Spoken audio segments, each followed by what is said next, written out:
दर्शकवृन्द नमस्कार। कार्यक्रम स्वस्थ जीवनको आजको श्रृङ्खलामा यहाँलाई हार्दिक स्वागत छ। कार्यक्रम लिएर आज पनि हामी उपस्थित भएका छौँ। यो कार्यक्रम एनटिभी प्लस, एनटिभी कोहलपुर र एनटिभी इटहरीमा यहाँहरूले दैनिक रूपमा हेर्दै आउनुभएको छ। फरक फरक समयमा अनि विभिन्न सामाजिक सञ्जालहरूमा पनि हामी यो कार्यक्रम प्रस्तुत गर्ने गर्छौँ।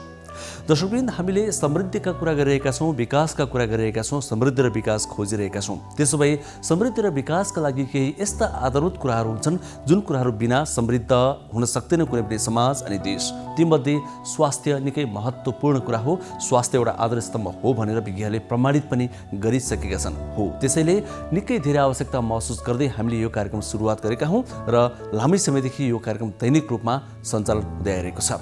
नेपाल सरकार स्वास्थ्य तथा जनसङ्ख्या मन्त्रालय, राष्ट्रिय स्वास्थ्य शिक्षा सूचना तथा सञ्चार केन्द्र र नेपाल टेलिभिजन बीचको सहकार्यमा कार्यक्रम निर्माण एवं प्रसार हुने गर्छ।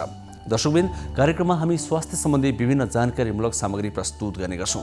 तपाईँ हाम्रो दैनिक जीवनमा आइपरिरहेका या आइपर्न सक्ने स्वास्थ्य सम्बन्धी विभिन्न समस्याका समाधान खोज्न हामी केही तथ्यहरू प्रस्तुत गर्छौँ अनि केही विज्ञहरूसँग संवाद पनि गर्ने गर्छौँ। विभिन्न जानकारीहरू यहाँ प्रस्तुत गर्ने गर्छौँ।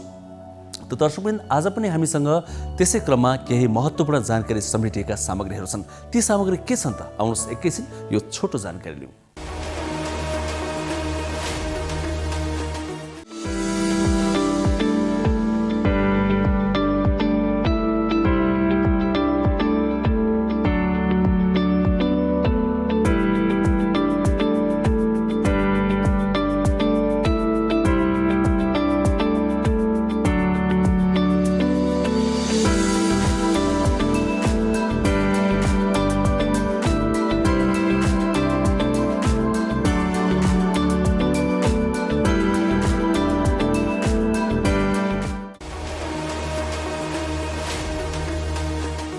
दर्शकवृन्द, एकैछिन कोरोना भाइरस विरुद्धको खोपको कुरा गरौँ, किनभने खोप सबैको चासो र चिन्ताको विषय हो। कोरोना भाइरसले सिङ्गो संसारलाई प्रताडित बनाइरहेको यो अवस्थामा खोपको खोजी गर्नु र अपेक्षा गर्नु स्वाभाविक पनि हो। नेपालले खोप उपलब्ध गराउने क्रमलाई निरन्तरता दिएको छ। निकै नै प्रभावकारी तरिकाले निरन्तरता दिने प्रयासमा रहेको छ। छिमेकी मित्र राष्ट्र चीनबाट नेपालले 40 लाख डोज खोप प्राप्त गरेको छ। त्यो ल्याउने क्रम चलिरहेको छ। त्यसैगरी अमेरिकाबाट पनि 15 लाख डोज खोप प्राप्त गरेको छ। त्यसैले अब धेरै डोज खोप जब प्राप्त भयो तब गाउँ गाउँमा रहेका व्यक्तिहरूलाई के सहर के गाउँ सबैतिर खोप लगाउने भनेर सरकारले योजना बनाएको छ। जिल्ला खोप समन्वय समितिले यस विषयमा तालिका बनाउँदैछ र खोप लगाउन चाहने या आवश्यकता परेका व्यक्तिहरूको विवरण पनि सरकारले सङ्कलन गरिरहेको छ। यतिखेर वेबसाइटबाट पनि त्यो विवरण सङ्कलन गरिएको छ र फिजिकल्ली पनि विभिन्न गाउँ बस्तीहरूबाट, सहरका विभिन्न टोलहरूबाट त्यो विवरण सङ्कलन गरिएको छ। यसरी खोप सम्बन्धी केही सकारात्मक र सुखद खबरहरू हामीले पाइरहेका छौँ। यो विषयमा विशेष रिपोर्ट आज हामी प्रस्तुत गर्दैछौँ ताकि खोपको विषयमा अझै पनि धेरै यहाँहरूलाई छर्लङ्ग हुन सकोस्। दर्शकवृन्द, कार्यक्रममा आज हामीले समेट्ने अर्को विषय रहेको छ मानसिक स्वास्थ्य। मानसिक स्वास्थ्य पछिल्लो समयमा युवाहरूमा पनि निकै समस्याको रूपमा देखिँदै गएको छ।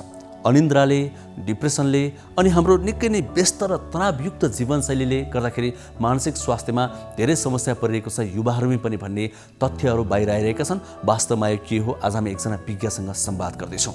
अनि कोरोना भाइरसको यो महामारीको समयमा मानिसहरूमा धेरै डर त्रास फैलिएको कारणले पनि मानसिक समस्या धेरै बढ्यो भनेर विज्ञहरूले भन्दै आएका छन्। खास यथार्थ के हो, हामीले मानसिक स्वास्थ्य बिग्रिएको कसरी थाहा पाउने सुरुवातमै र मानसिक समस्या भएका व्यक्तिहरूले यो समयमा कसरी बच्ने, यी विभिन्न विषयमा एकजना अनुभवी विज्ञसँग हामीले संवाद गरेका छौँ। त्यही संवाद नै अब केही बेरमा प्रस्तुत गर्नेछौँ र त्यो सेगमेन्टको नाम स्वास्थ्य संवाद रहनेछ। अनि दर्शकवृन्द, हामीले विभिन्न विषयका छोटा छोटा सामाजिक सन्देशहरू पनि प्रस्तुत गर्ने गरेका छौँ। ती कलात्मक पनि हुने गर्छन्, ती संवादयुक्त पनि हुने गर्छन्। त्यसलाई आज पनि निरन्तरता दिनेछौँ। अर्थात् विभिन्न विषयमा हामीले तयार पारेका ती सामाजिक सन्देशहरू अर्थात् PSAहरू पनि हामी प्रस्तुत गर्नेछौँ। अनि दर्शकवृन्द, हामीले कार्यक्रमको अन्तिममा प्रायः जसो एउटा अर्को सेगमेन्ट पनि समावेश गर्ने गरेका छौँ। त्यो हो मेरो जीवनशैली। कुनै पनि व्यक्तिले स्वस्थ रहन, निरोगी रहन जीवनशैली कस्तो हुनुपर्छ, विभिन्न विषयमा विभिन्न विज्ञहरूले हामीलाई सुझावहरू प्रदान गरेका छौँ। हो, तिनै सुझाव समेटेर हामीले त्यो सेगमेन्ट तयार पार्ने गरेका छौँ र कार्यक्रममा अक्सर सधैँ जस्तै प्रस्तुत गर्ने गरेका छौँ। किनभने यो निकै प्रभावकारी भएको कुरा यहाँहरू जस्तै दर्शकहरूबाट हामीले प्रतिक्रिया प्राप्त भइरहेका छन्। त्यसलाई आज पनि निरन्तरता दिनेछौँ। यसरी यो 1 घण्टाको समयमा हामी महत्त्वपूर्ण जानकारीमूलक सामग्री प्रस्तुत गर्ने प्रयासमा छौँ। सुरुवातमा भने खोपको विषयमा तपाईँ हामी सबैजनालाई काम लाग्ने एउटा निकै महत्त्वपूर्ण जानकारी समेटेको यो विशेष रिपोर्ट एकैछिन हेरौँ।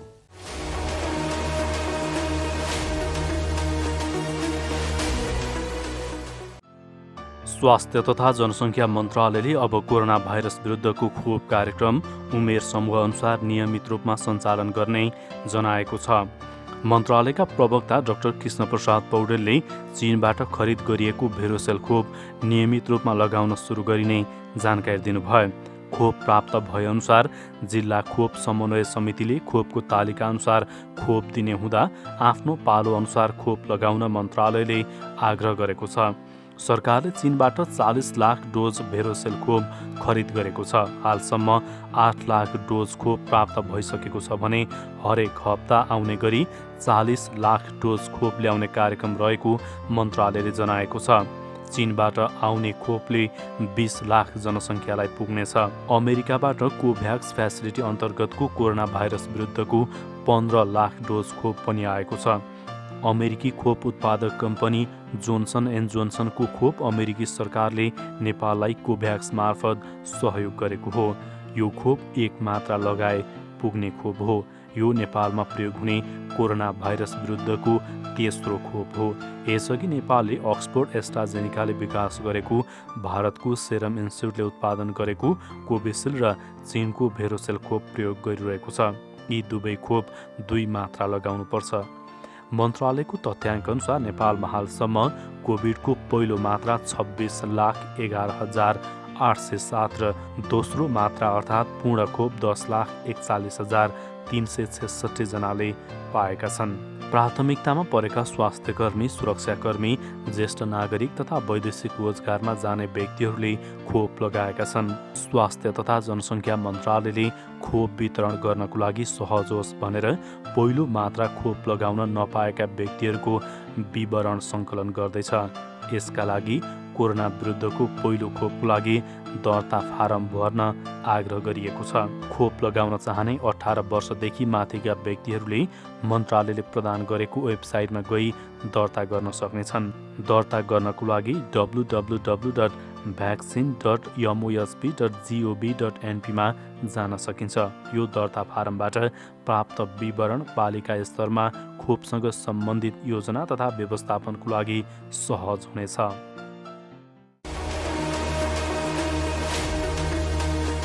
नमस्ते, म डाक्टर गोपाल रमन शर्मा।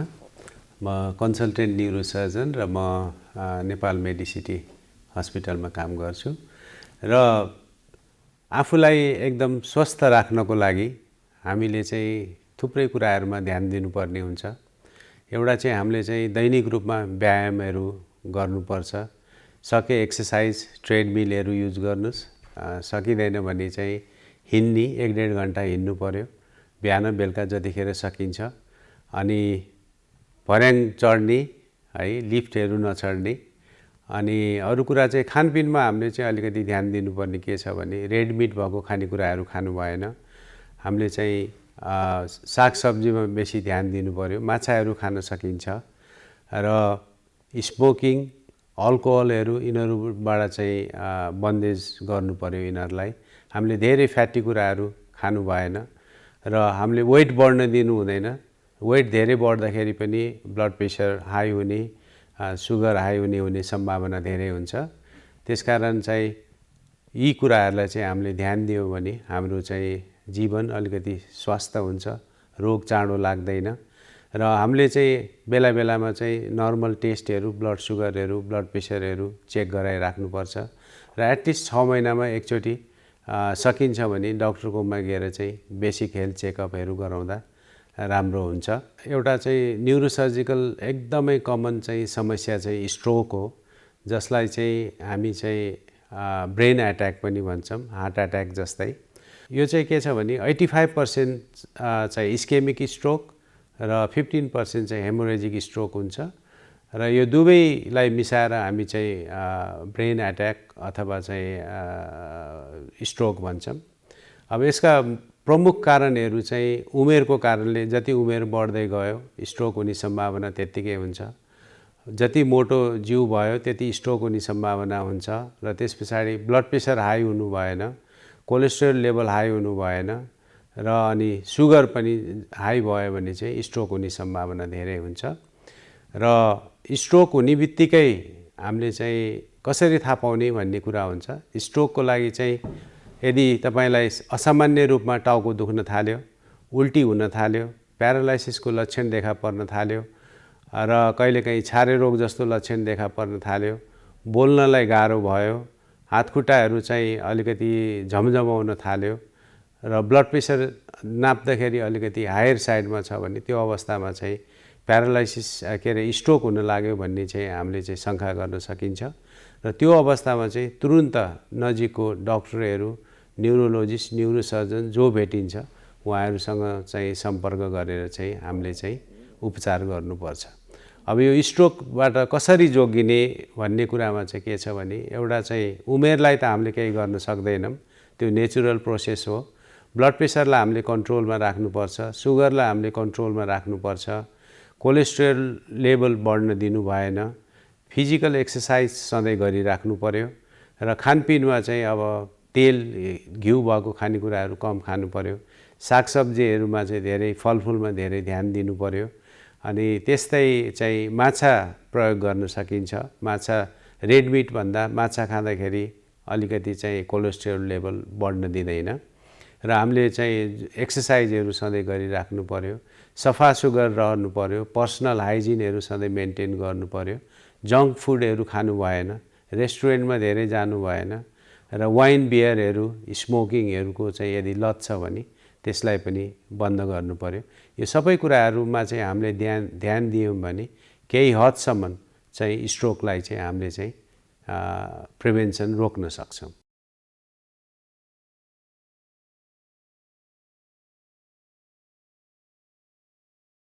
अहिले यो फारम भर्नेको सङ्ख्या चाहिँ कमसेकम पनि 13 लाखभन्दा माथि छ अहिलेको अवस्थामा र यसको भरिनुको मुख्य उद्देश्य भनेको नेपालभरिमा यो चाहिँ खोप लगाउन इच्छुक व्यक्तिहरू को छन् त, कतिजना छन् र उहाँहरूले चाहिँ कुन ठाउँमा गएर खोप लगाउने इच्छुक हुनुहुन्छ भनेर एउटा स्वैच्छिक यो आवेदन चाहिँ भर्न लगाइएको हो। यसको वेबसाइट खोल्ने बित्तिकै vaccine.musp.gov.np मा जाने बित्तिकै तपाईँलाई यो चाहिँ वेबसाइट ओपन हुन्छ।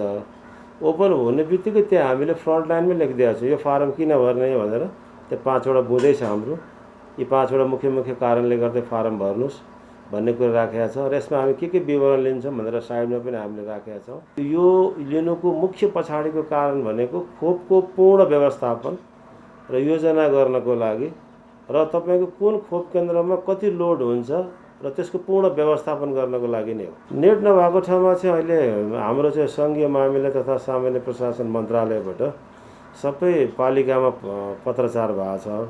हामीले पनि हाम्रो च्यानलबाट रिक्वेस्ट गरेका छौँ र चाहिँ उहाँहरूलाई पाइक पर्ने वडा कार्यालय छ भने, उहाँलाई पाइक पर्ने स्वास्थ्य संस्था छ, उहाँलाई पाइक पर्ने पालिकै कार्यालय होला, त्यहाँनिर गएर उहाँले म इच्छुक छु, मलाई चाहिँ यो चाहिँ मेरो विवरण टिपिदिनुहोस् भन्ने बित्तिकै उहाँले विवरण टिपाउन सक्नुहुन्छ र त्यसलाई पछि लगेर डिजिटलाइज गरिदिने काम चाहिँ हुन्छ। अथवा उहाँले त्यहीँनिर उहाँको सहयोग लिएर पनि डिजिटलाइज गर्न सक्नुहुन्छ। यो फारम भर्ने बित्तिकै खोप लगाउने सुनिश्चितता चाहिँ हुँदैन होइन। तर के हुन्छ भन्दाखेरि स्वास्थ्य तथा जनसङ्ख्या मन्त्रालयले अब जुन उमेर समूहको जुन वर्गलाई खोप लगाउने भनेर तोकिएको हुन्छ, त्यही तोकिएको ग्रुपभित्र परेको बेलामा चाहिँ उहाँहरूले चाहिँ आफूले यो भरेको विवरणको आधारमा यहाँबाट एउटा युनिक आइडी पाउनुहुन्छ। त्यो युनिक आइडी देखाएर उहाँहरूले चाहिँ एउटा प्राथमिकताको लाइनमा बसेर खोप चाहिँ छिटो पाउने चाहिँ सक्नुहुन्छ। फारम नभर्नेलाई चाहिँ खोपै लगाउन नपाउने भन्ने चाहिँ हुँदैन। उहाँहरू पनि लाइनमा आउनुहुन्छ। खोप लगाउने साथीहरूको लाइन चाहिँ प्रायोरिटी लाइन हुने भयो।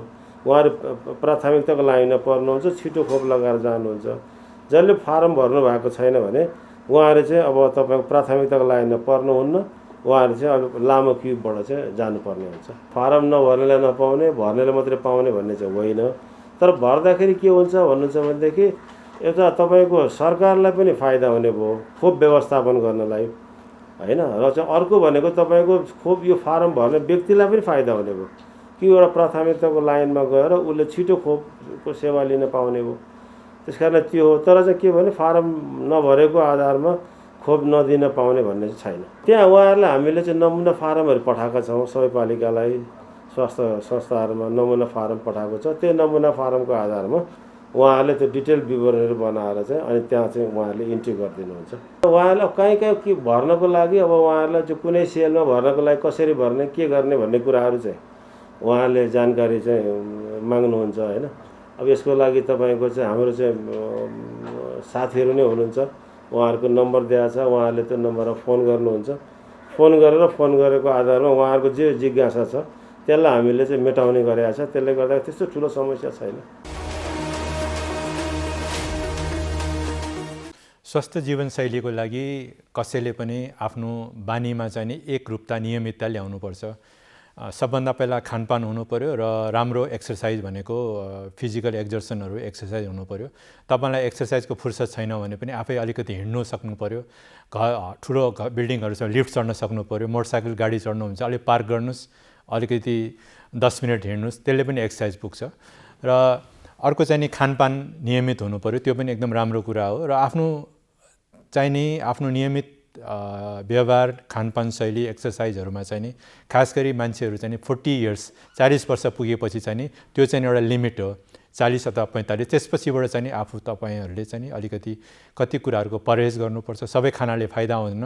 जुन खाना मिठो हुन्छ त्यसले प्राय शरीरलाई फाइदा गर्दैन। त्यस्तो खानामा चाहिँ परहेज गर्नुपर्छ र राम्रो जीवनशैली अपनाउनुपर्छ। त्यो बाहेक अब म नाक कान घाँटीको डाक्टर भएकोले नाक र घाँटीहरू हाम्रो अझ कान पनि वायुमण्डलहरूसँग सोझै मिसिरहेको हुन्छ।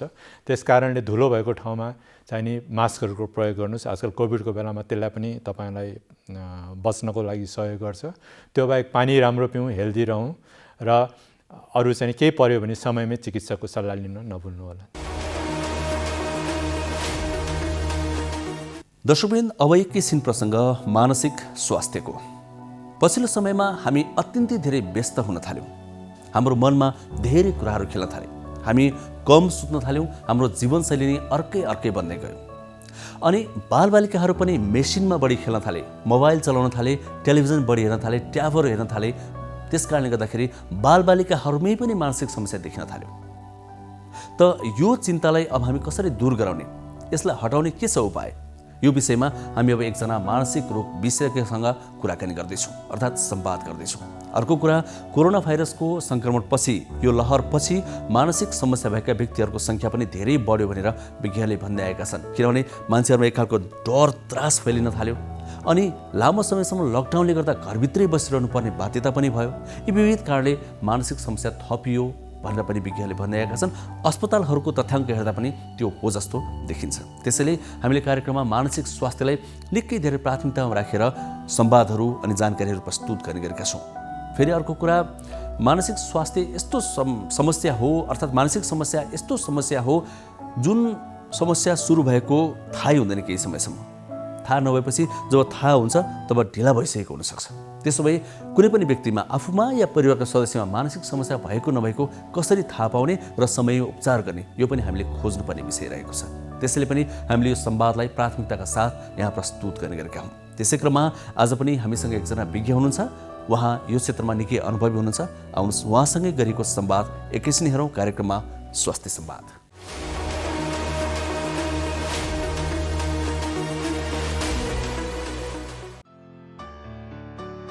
सामान्यतया मानव मस्तिष्कले गर्ने विभिन्न कार्यहरूमा गडबडी हुनु मानसिक स्वास्थ्य हो। मानसिक रोग विभिन्न किसिमका छन्। डिप्रेसन, एन्जाइटी डिसअर्डर, निन्द्रा सम्बन्धी रोग, मानसिक असन्तुलन जस्ता मानसिक समस्या नेपालमा धेरैजसो देखिने गरेको छ। बौद्धिक अपाङ्गता, अटिजम, डिमेन्सिया आदिलाई पनि मानसिक रोग मानिन्छ। नेपालमा करिब 20 देखि 25% जनसङ्ख्यामा कुनै न कुनै किसिमको मानसिक रोग भएको अनुमान गरिन्छ। विभिन्न कारणबाट व्यक्तिमा मानसिक रोग हुने गर्दछ। वंशानुगत गुणबाट पनि कतिपयमा मानसिक रोग देखा पर्दछ। पारिवारिक वातावरण पनि मानसिक रोगको कारण हो भने सामाजिक आर्थिक परिवेशले पनि मानसिक स्वास्थ्यमा असर गरिरहेको हुन्छ। मुख्यतः डिप्रेसन, एन्जाइटी, मानसिक असन्तुलन जस्ता मानसिक रोगको कारण, लक्षण र उपचारबारे हामीले मानसिक रोग विशेषज्ञ डाक्टर सुमन प्रसाद अधिकारीसँग संवाद गरेका छौँ। सर्वप्रथम त स्वास्थ्य भनेको के हो भन्ने नै बुझ्नु जरुरी छ हामीले होइन। अब विश्व स्वास्थ्य सङ्गठनको परिभाषा हेर्ने हो भने चाहिँ कुनै पनि व्यक्ति शारीरिक रूपमा सामाजिक अनि मानसिक रूपमा स्वस्थ रहनु चाहिँ स्वस्थता हो भन्ने छ। अब यसमा मानसिक स्वास्थ्य भनेको कुनै पनि व्यक्तिले सोच्ने उसको भोगाइ अनि उसको व्यवहारमा जुन सामान्यता हुन्छ त्यो सामान्य प्रक्रिया चाहिँ मानसिक स्वास्थ्य हो। अब कोही व्यक्तिले उसको भोगाइमा व्यवहारमा सोचाइमा कुनै खालको परिवर्तन आउँछ जसले उसको दैनिक क्रियाकलापमा उसको दैनिकीमा असर पार्दछ भने त्यतिखेर चाहिँ त्यसलाई हामीले मानसिक समस्या अथवा मानसिक रोग भनेर बुझ्न सक्दछौँ। मानसिक स्वास्थ्यमा केही समस्या भयो भने चाहिँ के कस्ता लक्षणहरू देखिन्छन् त डाक्टर साहब? मानसिक समस्या धेरै खालका हुन्छन् होइन। त्योमध्ये अब धेरै कमन खालका समस्याहरूमा एङ्जाइटी भनौँ, त्यसपछि डिप्रेसन भनौँ, अनि सब्सटेन्स एडिक्सन अथवा लागु पदार्थ मादक पदार्थको कुलतको रोगहरू पनि पर्दछन्। अब अहिले प्राय कोभिडको बेलामा धेरैजनाले भोगेको चाहिँ एङ्जाइटीमा प्राय के हुन्छ भने मानिसलाई एकदमै मुटु धेरै ढुकढुक गरे जस्तो लाग्ने, डर लाग्ने, आत्तिने होइन, अनि छाती भारी भए जस्तो हुन्छ, सास फेर्न गाह्रो हुन्छ, त्यसपछि राति निन्द्रा नलाग्ने, छटपटी हुने, बेचैनी जस्तो, धेरै पसिना आउने, यी लक्षणहरू चाहिँ एङ्जाइटीका लक्षण भए।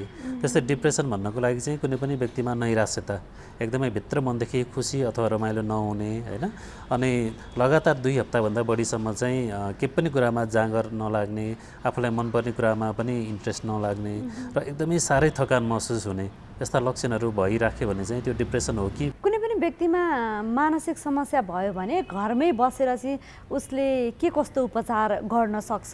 असामान्य परिस्थितिमा चाहिँ यस्तो सामान्य प्रतिक्रिया भनौँ, स्ट्रेसको चाहिँ प्रतिक्रियाहरू हुनु सामान्य नै मानिन्छ होइन। किनकि अहिले हामीले हेऱ्यौँ भने संसारमा धेरैजनालाई चाहिँ यस्तो पेन्डेमिकको बेला यस्तो एङ्जाइटीहरू डिप्रेसनका लक्षणहरू धेरै आएका छन्। तर जब त्यसले चाहिँ आफ्नो तपाईँको दैनिक जीवनमा असर गर्न थाल्छ, असर गर्ने मतलब तपाईँको निन्द्रा बिग्रिन्छ, तपाईँको खानपानमा समस्या आउँछ होइन, तपाईँको पढाइमा ध्यान हुँदैन, तपाईँको काममा असर परिरहेछ भने त्यतिखेर चाहिँ यसले रोगको रूप लिन्छ र त्यतिखेर चाहिँ उपचारको आवश्यकता पर्दछ। अब त्यो नहुन दिनको लागि चाहिँ व्यक्ति स्वयंले गर्नुपर्ने केही कुराहरू छन् होइन। त्यसलाई चाहिँ अब व्यक्तिको आफ्नो सामना शैली भनौँ, कोपिङ स्किलहरू कतिको छ त। जस्तै कुनै सामान्य तनाव हुँदाखेरि चाहिँ व्यक्तिले त्यसलाई कसरी समाधान गर्छ त्यसमा पनि भर पर्दछ। त्यो बाहेक कुनै पनि अवस्थामा चाहिँ नडराइकन नआत्तिकन चाहिँ बस्नाले अनि आफ्नो काम दैनिक रूपमा गर्नाले चाहिँ यी कुराहरूबाट बच्न सकिन्छ। साथसाथै एङ्जाइटी डिप्रेसनहरूबाट बच्नको लागि एउटा लामो श्वास प्रश्वासको प्रक्रिया जसलाई हामीले डिप ब्रिदिङ एक्सर्साइज भन्छौँ त्यो पनि गर्न सकिन्छ होइन। त्यो बाहेक आरामदायी मांसपेशीको चाहिँ अभ्यासहरू पनि हुन्छ, प्रोग्रेसिभ मस्कुलर रिल्याक्सेसन भनिन्छ। अनि सँगसँगै खानपिनमा विशेष ध्यान दिनु पऱ्यो, स्वस्थकर खानपिनहरू खाने, लागु पदार्थहरू नखाने, चिया कफीहरू सकेसम्म कम गर्ने, कोल्ड ड्रिङ्क्सहरू सकेसम्म कम गर्ने होइन, र सकारात्मक वातावरणमा आफ्नो साथीभाइ छरछिमेकहरूसँग कुरा गर्ने। तर त्यसको मतलब स्वास्थ्य मापदण्ड चाहिँ अपनाएर, किनकि हामीसँग सामाजिक सञ्जालहरू छन् होइन, त्यसको माध्यमबाट कुरा गर्न सक्छौँ। भौतिक रूपमा टाढा रहे पनि हामी सामाजिक रूपमा चाहिँ समन्वय गरेर होइन, सामाजिक रूपमा नजिक रहेर पनि ती समस्याहरूलाई चाहिँ जित्न सक्छौँ। हजुर, अब यो अघिल्लो पुस्ताको कुनै व्यक्तिमा छ भने पछिल्लो पुस्ताको व्यक्तिहरूलाई आउन सक्ने सम्भावना कति हुन्छ, कति प्रतिशत हुन्छ यो चाहिँ? हजुर, अब यो जेनेटिकको कुरा गऱ्यौँ हामीले होइन। अब बुवा आमालाई छ अथवा हजुरबा हजुरआमालाई छ भने बच्चाहरूलाई हुने सम्भावना कति छ भन्दाखेरि त्यो धेरै कुराहरूमा भर पर्दछ। जेनेटिक चाहिँ अब रोग अनुसार 10%देखि 20%सम्म हुनसक्छ, विभिन्न रोगको त्यो प्रतिशत रहन्छ।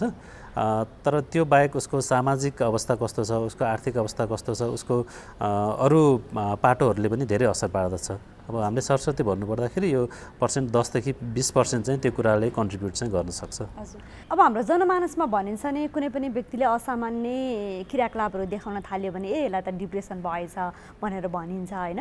खास मानसिक रोगको डिप्रेसन चाहिँ कुन अवस्था हो, कसरी बुझ्न सकिन्छ यसलाई? मानसिक समस्या भन्ने बित्तिकै लगभग 99-100 प्रकारका रोगहरू चाहिँ हुन्छन् होइन। त्योमध्ये डिप्रेसन एउटा हो।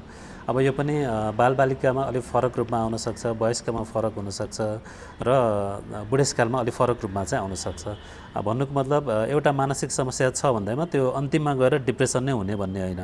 जस्तै कसैमा एङ्जाइटी मात्र हुनसक्छ, कसैमा साइकोसिस मात्र हुनसक्छ, अथवा कसैमा बाइपोलर डिसअर्डर भनिन्छ हामीले, जुन डिप्रेसनको ठ्याक्क उल्टा चाहिँ लक्षणहरू भएका रोगहरू पनि हुन्छन्। अब डिप्रेसनको पनि आफ्नो तह चाहिँ हुन्छ होइन। सामान्य डिप्रेसन त्योभन्दा अलिक कडा, धेरै कडा भन्ने हुन्छ। अब सामान्य खालको रोगमा चाहिँ उपचार त्यति साह्रो आवश्यकता पर्दैन, सामान्य परामर्श काउन्सिलिङबाट पनि ठिक हुन्छ। तर जब त्यो मोडरेट टु सिभियर अलिकति गाह्रो र धेरै गाह्रो अवस्थामा पुग्यो भने त्यतिखेर चाहिँ मनोविद अथवा मनोचिकित्सकको चाहिँ उपचार चाहिँ चाहिन्छ। खालि मैले यसमा प्रस्ट्याउन के खोजेको भने मानसिक रोग सबै भनेको डिप्रेसन होइन। कोही व्यक्तिलाई चाहिँ अब एक्लै बरबराउने, एक्लै बोल्ने, डराउने, शङ्का लाग्ने एक खालको भ्रमको रोग छ भने त्यो चाहिँ साइकोसिस रोग हो, त्यो चाहिँ डिप्रेसन होइन। त्यो अब त्यसमा डिप्रेसनका केही लक्षण अवश्य हुन सक्छन्। साइकोसिस र डिप्रेसनका लक्षणहरू चाहिँ के फरक रह्यो त? डिप्रेसनमा चाहिँ हामीले अघि कुरा गरे जस्तो कम्तीमा पनि 2 हप्ताभन्दा बढी मन एकदमै निराश भइराख्ने, मनमा खुसी अथवा रमाइलो अनुभव नहुने, आफूलाई पहिला रमाइलो लाग्ने कुराहरूमा के पनि इन्ट्रेस्ट नलाग्ने होइन, एकदमै साह्रै थकान महसुस हुने र अरू त्यो बाहेक पश्चातापको भावना आउने, ग्लानी हुने, निन्द्रा राति राम्रोसँग सुत्न नसक्ने अथवा बिहान एकदमै सबेरै कम्तीमा 2 घन्टा 3 घन्टाभन्दा अगाडि चाहिँ बिउजिने, खानामा अरुचि हुने होइन, अनि यौन चाहनामा कमी हुने, यी चाहिँ डिप्रेसनका लक्षण भए। यसमा चाहिँ बिरामीलाई आफूलाई थाहा हुन्छ मलाई के भइराखेको छ भन्ने होइन, बिरामीले भन्नु पनि हुन्छ मलाई यो समस्या छ। तर साइकोसिस भएको व्यक्तिले उहाँलाई आफूलाई भएको समस्या भन्न सक्नु हुँदैन। अब हामीले त्यो समस्याको गम्भीरता हेर्दाखेरि चाहिँ डिप्रेसनभन्दा साइकोसिस अलिक कडा खालको मान्नु पर्यो। यद्यपि डिप्रेसन पनि कडा खालका हुन सक्छन् जसमा साइकोसिसका लक्षण पनि आउन सक्छन्, तर यी दुईटा छुट्टा छुट्टै रोग चाहिँ छुट्टा छुट्टै हुन्। सामान्य डिप्रेसन छ भने आफै ठिक पनि हुनसक्छ। साइकोसिस नै पनि उपचार नगर्दा कतिपयले त उपचार गर्नु हुँदैन, गाउँघरबाट उपचार पाउनु पनि टाढा आउनुपर्ने अवस्था छ होइन। त्यसरी उपचार नगरेको केसमा पनि केही हप्तामा महिनामा त्यो समस्या पनि आफै ठिक चाहिँ हुनसक्छ। तर समस्या के भने पछि गएर त्यो बारम्बार फेरि बल्झिन्छ, त्यो भएपछि त्यो रिकरेन्ट साइकोसिस हुन्छ, त्यतिखेर उपचार गर्न धेरै गाह्रो पर्छ। त्यसैले जब समस्या सुरु हुने बित्तिकै उपचार हामीले गऱ्यौँ भने त्यसको चाहिँ राम्रो प्रतिफल चाहिँ हामीले पाउँछौँ। अब मानसिक रोगको पनि धेरै प्रकार छन् भनेर भनियो होइन, यहाँले जस्तो कुराकानी गर्दाखेरि मानसिक रोगको पनि धेरै प्रकारहरू छन् भनेर पनि भन्नुभयो होइन। खास नेपालीहरूलाई देखिने चाहिँ कति प्रकारका मानसिक रोगहरू छन्, के पर्छन् त्यसमा विशेष गरेर चाहिँ? हस्पिटलको ओपिडीको डाटा नै लिने हो भने धेरै केसहरू एङ्जाइटीको हुन्छ, डिप्रेसनको हुन्छ र त्यो सँगसँगै सोम्याटोफर्म डिसअर्डर भनिन्छ। जस्तै अब एङ्जाइटी भन्नाले मैले अघि पनि कुरा गरेँ होइन, मन आत्तिराख्ने, डराइराख्ने, छटपटी हुने, बेचैनी हुने, अनि के अब कतिपय अवस्थामा प्यानिक एट्याक जस्तो हुन्छ। प्यानिक एट्याक भनेको चाहिँ मान्छेलाई एक्कासी चाहिँ छाती भारी भएर आउँछ, सास फेर्न गाह्रो भयो जस्तो अनुभव हुन्छ होइन। र कतिपय व्यक्तिलाई त अब म मरिहाल्छु कि, मेरो हार्ट एट्याक भइहाल्छ कि भन्ने त्यो खालको सोच पनि आउँछ, अलिकति डराउने। हजुर, त्यो मनोत्रासको रोगलाई चाहिँ एङ्जाइटी भन्यो। अब डिप्रेसन भनेको निराशापनको अथवा दिगदारीपनको रोग भयो होइन। त्यो बाहेक अरू विभिन्न खालका रोगका चाहिँ लक्षणहरू हुन्छन्। उचित समयमा समस्या सुरु भएको एकदमै चाँडो, जति सक्दो चाँडो उपचार सुरु गरियो भने धेरै जस्तो रोगहरू चाहिँ कम्प्लिटली ठिक हुन्छ, निको हुन्छ। कसैमा विभिन्न कारणले फेरि गएर पछि गएर बल्झिने सम्भावना चाहिँ रहन्छ, तर उपचार गर्दा प्रायः रोगहरू चाहिँ ठिक भएको चाहिँ हामीले पाउँछौँ। अब जस्तै एङ्जाइटीकै अथवा डिप्रेसनकै अथवा साइकोसिसको हामीले कुरा गर्छौँ भने कुनै पनि व्यक्तिलाई पहिलोचोटि त्यो समस्या भइराखेको छ भने त्यसको उपचारको कोर्स कम्तीमा पनि 6 देखि 9 महिना अथवा 1 वर्षसम्म हुनसक्छ। त्यो उपचार गर्न हामीले ढिलाइ गऱ्यौँ अथवा पछि गएर मात्र उपचार गऱ्यौँ अथवा फेरि रोग बल्झियो भने चाहिँ त्यतिखेर त्यो उपचारको प्रक्रिया अब 1 वर्षबाट 2 वर्ष अथवा 3 वर्षसम्म पुग्न पनि सक्दछ। अथवा त्यसरी पनि गर्दा कसैको चाहिँ ठिक समयमा उपचार नपाउँदाखेरि अथवा औषधि छोड्दाखेरि अथवा विभिन्न खालको तनावहरू थपिँदा त्यो उपचार 5 देखि 10 वर्ष अथवा लाइफ लङ पनि जान सक्छ। तर प्रायः जस्तो रोगको चाहिँ हामीले सुरुमा उपचार गर्दा कम्तीमा 1 वर्षको कोर्स चाहिँ हुनसक्छ। यो मानसिक रोगीले औषधि सेवन गरिसके पछाडि पूर्ण रूपमा निको हुन्छ यो पुरै सेवन गरिसके पछाडि चाहिँ? अनि हाम्रो जनमानसमा के पनि भनिन्छ भनेदेखि मानसिक रोगीको अथवा मानसिक रोगको औषधि सेवन गरिसकेपछि चाहिँ उसमा धेरै साइड इफेक्टहरू देखिन्छ भनेर पनि भनिने गरिन्छ जनमानसमा। खास यो चाहिँ के हो? त्यो चाहिँ एकदमै ठुलो भ्रम हो जस्तो लाग्छ जनमानसमा होइन। किनकि अब हुन त सबै मानसिक रोगमा औषधि चाहिँदैन, कतिपय रोगमा चाहिँ आफैले चाहिँ कोप गर्न पनि सकिन्छ, कतिपयमा चाहिँ सामान्य मनोपरामर्शबाट पनि ठिक हुन्छ। र उपचार चाहिनुपर्ने केसमा उपचार चाहिन्छ नै। त्यसरी प्रयोग गरिने प्राय औषधिहरू एकदमै सुरक्षित छन् हैन। संसारभरि चलेका औषधिहरू ट्रायल भएर रिसर्चहरू भएर जुन FDA एप्रुभड हुन्छ हामीले त्यसरी चाहिँ बजारमा आएका औषधिहरू हुन्छन्। ती औषधिहरू प्रयोग गर्दा साइड इफेक्ट्सहरू कुनै पनि औषधिमा अब वाकवाक लाग्ने, बान्ता हुने खालका अथवा कब्जियत हुने, ग्यास्ट्राइटिस हुने समस्याहरू जुनसुकै औषधिमा पनि हुन सक्छन्। त्यो बाहेक मेजर साइड इफेक्ट्स हुने औषधिहरू एकदमै कम छन्। अब त्यसको रोगको अवस्था हेरेर पनि हुन्छ। कुनै रोगमा प्रयोग अलिक कडा खालको औषधि पनि प्रयोग गर्नु पर्ला, त्यसको साइड इफेक्टहरू मोनिटर पनि गर्नुपर्छ हामीले हैन। तर सबै औषधिको चाहिँ एकदमै कडा असर हुन्छ हैन। त्यसले चाहिँ मृगौला बिगार्छ, कलेजो बिगार्छ अथवा औषधि खाइराख्यो भने मान्छे झन् पागल हुन्छ भन्ने त्यो चाहिँ ठुलो भ्रम हो। हजुर, जस्तो मानसिक स्वास्थ्यमा चाहिँ बालबालिकालाई देखिने छुट्टै, महिलामा देखिने छुट्टै, अनि एउटा सर्टेन एज पार गरिसकेपछि चाहिँ देखिने छुट्टै मानसिक समस्याहरू रहेका हुन्छन् भनेर यहाँले पनि भन्नुभयो। खास कस्ता कस्ता हुन्छन्? बालबालिकामा देखिने मानसिक समस्या कस्ता हुन्छन्, महिलामा देखिने मानसिक समस्या कस्ता हुन्छन्, र एउटा एज पार गरिसकेको अथवा भनौँ बुढेली अवस्थामा देखिने मानसिक समस्या चाहिँ कस्ता कस्ता हुन्छन् त? बालबालिकामा प्राय अब हामीले देख्ने समस्या भनेको सुस्त मनस्थिति भनौँ हैन। कसैको गर्भबाट नै समस्या भएर आएको हुन्छ, जन्मिँदाखेरि नै उसको बोलीचालीको प्रक्रिया पनि ढिला हुन्छ, हिँड्ने प्रक्रिया पनि ढिला हुन्छ हैन। त्यस्तोलाई मेन्टल रिटार्डेसन भन्छौँ हामीले। अनि कसैको अब जन्मदाखेरि चाहिँ कुनै समस्या भएको थियो, शरीरमा दिमागमा अक्सिजनको मात्रा पुगेको थिएन अथवा आइसियुमा बस्नु परेको थियो अथवा इन्फेक्सन भएर ज्वरो आएर मेनिन्जाइटिसहरू भएको थियो भने उसमा चाहिँ अरू खालको मनोवैज्ञानिक समस्या पनि आउन सक्छ, जस्तै अटिजम भन्छौँ हामीले हैन। त्यसपछि पछि गएर ADHD एकदमै धेरै छुकछुकेपना, चाहिनेभन्दा बढी चलनचल हुने, चाहिनेभन्दा बढी चल्ने त्यो खालको समस्या पनि हुनसक्छ। बच्चाहरूमा डिप्रेसनकै लक्षण पनि हुनसक्छ, तर बच्चाहरूमा लक्षण अलिक फरक हुन्छ। स्कुल जाने बच्चा छ भने चाहिँ स्कुल जान नमान्ने, अलि धेरै रिसाउने हैन, झगडालु हुने, धेरै जिद्दीपना गर्ने त्यो खालको लक्षण हुन सक्छन्। त्यस्तै गरी अब उमेर बढ्दै जाँदाखेरि जब बालपनबाट वयस्कमा चाहिँ जुन जान्छौँ एडोलेसेन्स, त्यो ट्रान्जिसनको फेजमा चाहिँ सब्सटेन्स एब्युज, लागु पदार्थको, मादक पदार्थको कुलतमा फस्नु पनि एक खालको मानसिक समस्या हो। त्यसलाई एडिक्सन भन्छौँ हाम्रो भाषामा हैन। त्यसपछि वयस्क उमेरमा गएपछि यस्तै एङ्जाइटी, डिप्रेसन, साइकोसिस भनौँ, मेनिया भनौँ हैन, अथवा OCD, बारम्बार अब एउटै सोचाइ आइराख्ने अथवा एउटै खालका कामहरू दोहोऱ्याएर गर्नुपर्ने, यी खालका लक्षणहरू आउने रोग पनि हुन्छन्। र बुढेसकालमा पनि यी सबै रोगहरू हुन सक्छन्। फेरि बुढेसकालमा लक्षणहरू अलिक फरक पनि हुन सक्छन् हैन। जस्तै बुढेसकालमा डिप्रेसन हुन्छ भने व्यक्तिमा अलिक चिडचिडापन बढी हुन्छ, निन्द्रा नलाग्ने हुन्छ, खानामा अरुचि हुन्छ, एकदमै वयस्कमा भए जस्तो मन निराश भइराख्ने नहुन पनि सक्छ। हुनाले सबै उमेर समूहमा चाहिँ जुनसुकै खालको मानसिक रोग पनि हुनसक्छ। अलिकति त्यसको देखिने प्रक्रिया फरक चाहिँ पर्न सक्छ। कुनै पनि व्यक्ति एउटा सर्टेन एज पार गरिसकेपछि ऊ बुढेसकालमा लाग्दै जाँदा विभिन्न कारणले गर्दा पनि समस्या देखिन सक्छ। र जनमानसमा के भनिन्छ भनेदेखि अब ऊ बुढो भइसकेपछि यस्तो देखिन्छ भनेर प्राय सबैमा देखिन्छ, त्यसलाई ठुलो नमान्नेला होइन। अब औषधि नै खानुपर्ने चरणमा पुगिसकेपछि मात्रै त्यसलाई अलिकति ठुलो रूपमा लिएला। तर बालबालिकाको हकमा चाहिँ यो उपचार सम्भव छ कि छैन? पछि अरू व्यक्ति जस्तै नर्मल जीवन उसले बिताउन सक्छ कि सक्दैन उपचारपछि चाहिँ के छ? त्यो पनि उसमा कुन खालको मानसिक समस्या छ त्यसमा भर पर्छ हैन। कतिपय बच्चा, मैले एउटा उदाहरण के दिन्छु भने स्कुलमा पढ्दै गरेको कोही बच्चा छ, उसलाई उसको सिनियरले अथवा साथीभाइले अलिक बुली गर्ने, उसलाई दुःख दिने, उसको टिफिन चोरेर खाने हैन, त्यस्तो गरिराखेको छ भने हुनसक्छ उसलाई एङ्जाइटीको लक्षण पनि आउन सक्छ, हुनसक्छ उसलाई डिप्रेसनको लक्षण पनि आउन सक्छ, अथवा कसैमा अब एकदमै ठुलो अब शारीरिक हिंसा अथवा यौन हिंसा भएको छ भने PTSD भन्ने समस्या हुन्छ, ती खालका समस्या पनि आउन सक्छन्। बालबच्चामा यस्ता समस्या आए पनि हामीले समयमै उपचार गर्न सक्छौँ हैन, किनकि उनीहरूमा अब औषधि चाहिन पनि सक्छ अथवा नचाहिन पनि सक्छ। समस्याको गम्भीर्यता कतिको छ त्यो हेरेर हुन्छ। र मुख्य कुरो मनोवैज्ञानिक परामर्श अनि मनोवैज्ञानिक उपचार जुन साइकोथेरापी भन्छौँ हामीले, त्यसबाट उपचार सम्भव छ। कुनै रोग हुन्छन् जस्तै मेन्टल रिटार्डेसन भनौँ हैन, त्यसमा बच्चाको जुन दिमागको विकास जति हुनुपर्ने थियो त्यो हुन नपाएको अवस्थामा उसमा अलिकति सुस्तपना हुन्छ, उसले सामान्य कुराहरू अरू बच्चाले जस्तो सिक्न सक्दैन, जान्न सक्दैन, उसको बोली नआउन सक्छ, उसलाई बारम्बार छोप्ने छारे रोग जस्तो समस्या हुनसक्छ हैन। त्यो केसमा चाहिँ अब हामीले भन्न सक्दैनौँ पुरै ठिक हुन्छ, निको हुन्छ भनेर त्यो झुटो विश्वास पनि दिलाउनु हुँदैन हैन। त्यसमा चाहिँ उसले के कुरा सिक्न सक्छ, के कुरा जान्न सक्छ त्यो कुरा चाहिँ सिकाउन सक्छौँ। तर अरू खालका समस्याहरू उपचार गर्दा पुरै ठिक पनि हुन्छन्।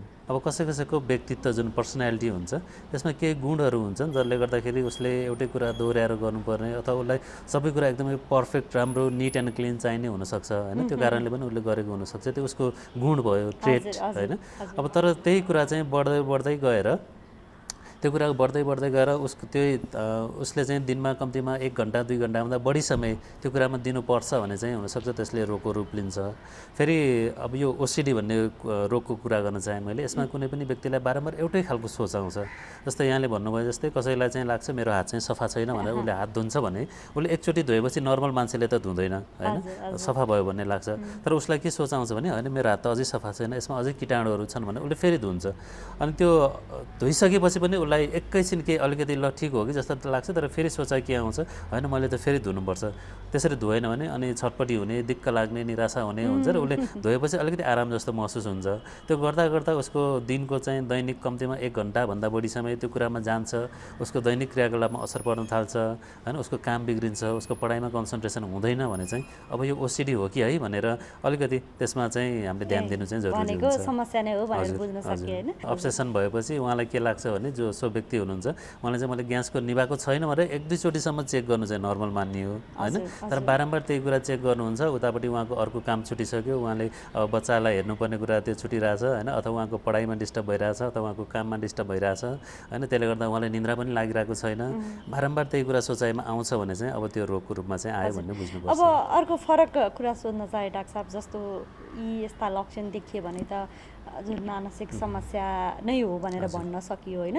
हाम्रो फेरि सोसाइटीले कस्तो भनिदिन्छ भने कुनै बेला झनक्क रिसाउँदा होइन, कुनै बेला अलि असामान्य लाग्ने काम गर्दा पनि यो मानसिक रोगी हो कि भनेर हेर्ने चलन पनि छ कि।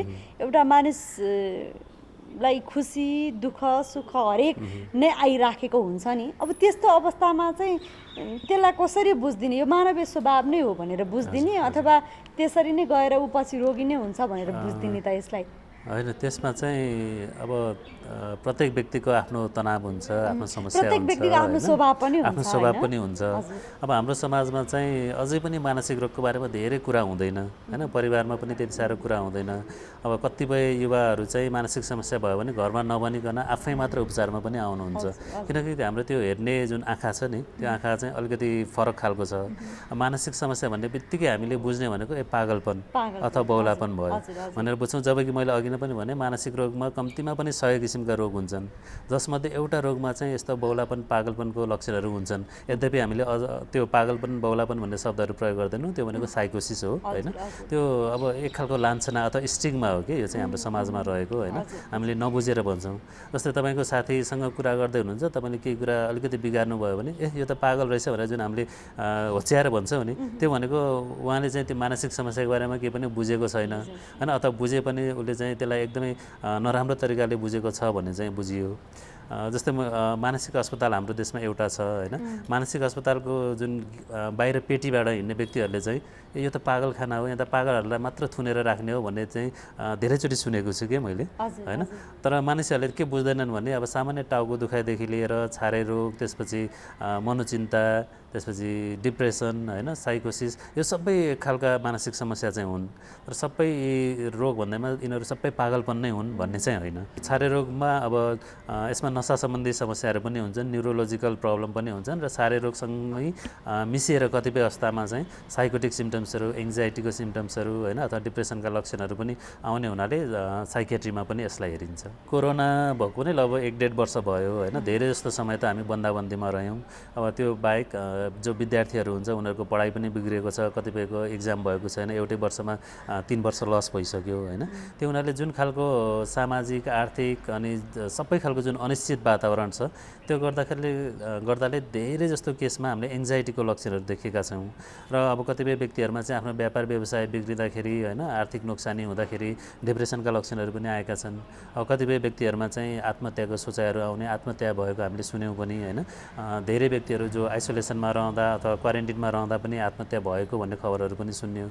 भनेको यसरी विभिन्न लक्षणहरू चाहिँ आउँछ। अथवा कसैमा अब जसको घरमा चाहिँ कोभिडको कारणले मृत्यु भएको छ अथवा आफन्तहरूमा ठुलो समस्या भएको छ होइन, आइसियुमा भेन्टिलेटरमा बस्नु परेको छ भने सो व्यक्तिलाई स्ट्रेस त ठुलो छ। त्यो स्ट्रेसले गर्दाखेरि एक खालको एक्युट स्ट्रेस रियाक्सन भन्ने पनि हुन्छ, अथवा त्यो पछि गएर 1 महिनाभन्दा बढीसम्म त्यो समस्या रहिराख्यो भने त्यसलाई PTSD post traumatic stress disorder पनि भन्न सकियो होइन, अथवा बारम्बार निराशा भइराख्ने, केही कुरामा चाहिँ जाँगर नलाग्ने, आत्महत्याको सोचाइ आइराख्ने भइराख्यो भने त्यो डिप्रेसन पनि हुनसक्यो। र कमनली देखिएका चाहिँ anxiety, depression, acute stress reaction यस्तै समस्याहरू चाहिँ छन्। हजुर डाक्टर साहब, अब हामी कुराकानीको लगभग अन्तिमतिर आइसकेका छौँ होइन। अब अहिले कोरोनाको समय पनि छ, हामीले त्यही विषयमा पनि हामीले कुराकानी गरि नै रहेका छौँ होइन। कुनै पनि एउटा व्यक्ति मानसिक रूपमा स्वस्थ हुनको लागि उसले के कस्ता क्रियाकलापहरू गर्ने, खानपिनमा कस्तो ध्यान दिने, आफूले घरमा बसेर के कस्तो क्रियाकलापहरू गर्ने, यसमा पनि भनिदिनुहोस् न के छ यसमा चाहिँ। पहिलो पक्ष भनेको चाहिँ व्यक्ति स्वयंले के गर्न सक्छ होइन, त्यसपछि सो व्यक्तिको घर परिवार, आफन्त, साथीभाइले के गर्न सकिन्छ र सरकारी स्तरबाट अथवा आधिकारिक निकायबाट चाहिँ के गर्न सकिन्छ भन्ने कुरा। अब जो व्यक्ति स्वयं छ उसले चाहिँ आफ्नो धैर्यता गुमाउनु भएन, किनकि दुःख सुख भनेको सबैलाई पर्छ होइन। दुःखको अवस्थामा एकदमै धेरै आत्तिनु पनि भएन। अनि सँगसँगै स्वस्थकर खानपिनमा ध्यान दिनु पऱ्यो। त्यसपछि निन्द्रा चाहिँ सही समयमा सुत्ने र सही समयमा उठ्ने एउटा बानी हुनु पऱ्यो। भनेको व्यक्तिलाई निन्द्रा एकदमै आवश्यक हुन्छ होइन। सँगसँगै अर्को कुरा, उसले मादक पदार्थ, लागु पदार्थहरू प्रयोग गर्नु भएन। अनि आफूलाई कुनै समस्या पर्दाखेरि मनमा धेरै गुम्साएर राख्नु पनि भएन। आफ्नो नजिकको साथी सङ्गति अथवा परिवार जो छ उहाँलाई चाहिँ कुरा सेयर गर्नु पऱ्यो। त्यसलाई भेन्टिलेसन भन्छ हाम्रो भाषामा। भेन्टिलेट गर्दा पनि धेरै जस्तो समस्याहरू चाहिँ ठिक भएर जान्छन् होइन। त्यो सँगै अर्को चाहिँ लामो श्वास प्रश्वासको प्रक्रिया हुन्छ, ब्रिदिङ एक्सर्साइजहरू, त्यो पनि गर्न सकिन्छ। र सो व्यक्तिलाई कुनै समस्या भइहाल्यो भने अरूले के गर्न सकिन्छ त भन्दाखेरि प्राथमिक मनोवैज्ञानिक सहयोग भन्छ हामीले। त्यो सहयोग दिनको लागि कुनै व्यक्तिले मनोविद हुनैपर्छ अथवा साइकियाट्रिस्टै हुनुपर्छ भन्ने छैन। शिक्षक शिक्षिका अथवा जनप्रतिनिधि अथवा कुनै पनि व्यक्तिले उसलाई ढाडस दिने, धैर्यता राख्न भन्ने होइन। त्यसपछि उसलाई चाहिँ ल तिमी सुरक्षित छौ है भनेर चाहिँ एक खालको वातावरण बनाउने, त्यो गर्न सक्नुपर्छ। र कसैमा अलि धेरै कडा खालका समस्याहरू छन्, जटिल समस्या छन् भने समयमै सम्प्रेषण गर्नु पऱ्यो। मनोविदकोमा जानुहोस् अथवा साइकियाट्रिस्टलाई भेट्न जानुहोस् भनेर त्यसरी रिफर गर्न सक्यो भने पनि यो समस्यालाई हामीले समयमै चाहिँ एड्रेस गर्न सक्छौँ। र सरकारी स्तरबाट पनि अब हामीले अहिले जस्तै कोभिडको भ्याक्सिन विभिन्न केन्द्रबाट दिइराखिएको छ होइन। त्यसपछि PCR टेस्ट पनि विभिन्न ठाउँबाट भइराखेका छन्। त्यस्तै गरी यस्तो समस्या परेको व्यक्तिहरूलाई चाहिँ मनोपरामर्श दिनको लागि मनोविमर्श केन्द्रहरू एटलिस्ट ठाउँ ठाउँमा राखिदियौँ भने पनि त्यसले पनि धेरै ठुलो मद्दत गर्छ। र यस्तै यहाँहरूको विभिन्न सञ्चार माध्यमबाट चाहिँ मनोपरामर्शको बारेमा, मनोसामाजिक समस्याको बारेमा कुरा गऱ्यो भने पनि एटलिस्ट व्यक्तिले समस्या छ भने मैले अब चेकअप गर्नुपर्ने रहेछ भन्ने त्यो ज्ञान चाहिँ हुन्छ उहाँहरूलाई।